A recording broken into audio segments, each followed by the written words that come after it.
ജനിച്ചപ്പോൾ തന്നെ അംഗവൈകല്യത്തോടുകൂടി ജനിച്ച എത്രയോ മക്കളുള്ള മാതാപിതാക്കളുണ്ട്. പലർക്കും മടിയാണ് പെങ്ങളെ പൊതുപരിപാടികളിലോട്ട്, കുടുംബത്തിലെ കല്യാണത്തിലോട്ട് ഈ മക്കളുടെ കൈപിടിച്ചു പോകാൻ പല മാതാപിതാക്കൾക്കും നാണക്കേടാണ്, പല മാതാപിതാക്കൾക്കും ബുദ്ധിമുട്ടാണ്, പല മാതാപിതാക്കൾക്കും സങ്കടമാണ്. ഒരിക്കലും ചിന്തിക്കല്ലോ, ഒരിക്കലും ഈ മക്കളെ ഒരു ഭാരമായിട്ട് കാണല്ലോ. ഈ മക്കൾ ആരെന്നറിയുമോ?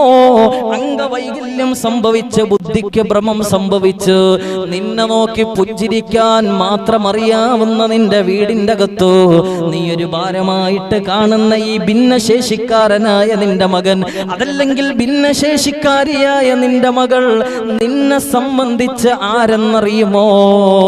നാളെ നിന്റെ പരലോകത്ത് നിന്റെ കൈപിടിച്ച് സ്വർഗത്തിലോട്ട് പോകാനുള്ള മകളാണ്, മകനാണ്.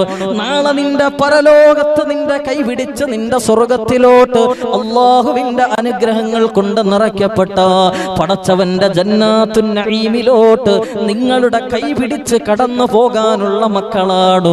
അവരെ ഭാരമായിട്ട് കാണല്ലോ, അവരെ ഭാരമായിട്ട് കാണല്ലോ.